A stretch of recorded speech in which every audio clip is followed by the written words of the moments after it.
As part of National Apprenticeship Week, we decided that we would do some videos of employers, current apprentices, and importantly, ex-apprentices who have now progressed onto other things. So we have an ex-apprentice with us today who will introduce himself and give a bit of an overview of what he's currently doing now. Hi, I'm Jack Hoey. I'm 21 years old and I work for Unipres UK Limited. I've completed a level 3 extended diploma in engineering manufacturing, and now I'm doing my level 4 HNC with Hartlepool College, and the HNC is in engineering manufacturing as well. Great stuff, thanks Jack. So when did you complete your apprenticeship?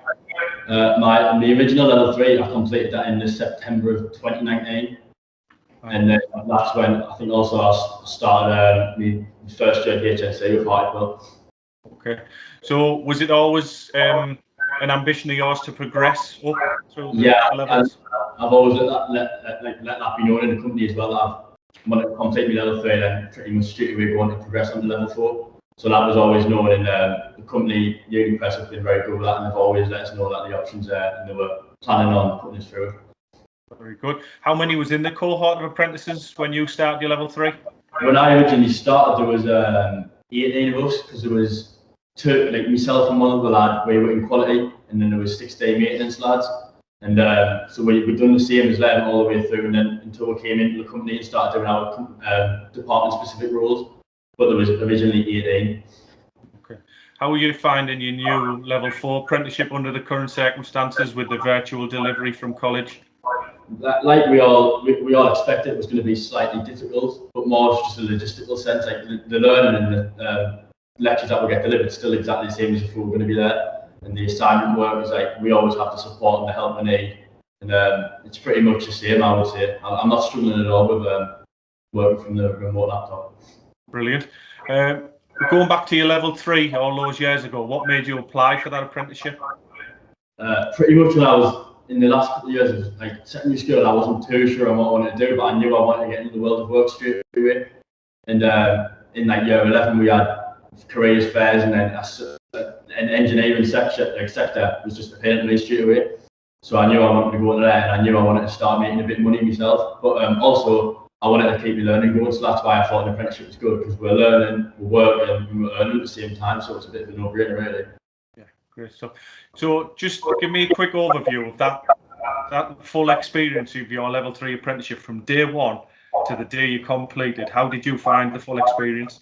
Well, from day 1, we were at an engineering training facility. It was, I think it was 9 months full time there before we even stepped foot in the factory, like in a normal work day.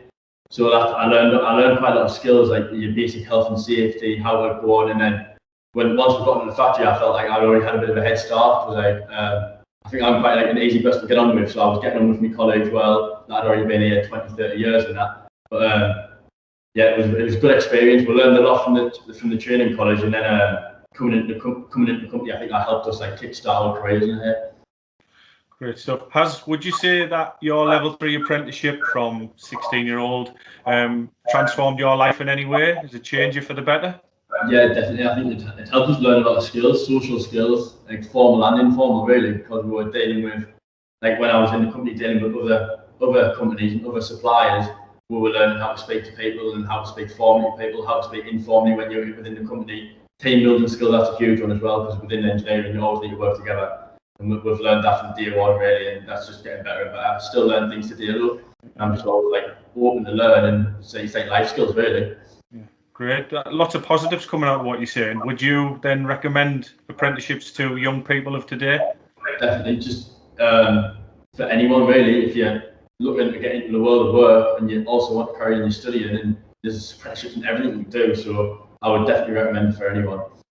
Great stuff. And have you got one eye on when you've completed your higher apprenticeship to maybe move to a degree apprenticeship? That's the hope. So I'm just obviously in talks with the company and I can say where they stand on that as well. But definitely that's my aspirations. I want to go as far as I can with the education side of it. Great stuff. Oh well, I really appreciate your time, Jack, and good luck for the future. Thank you. Yeah. Thanks a lot.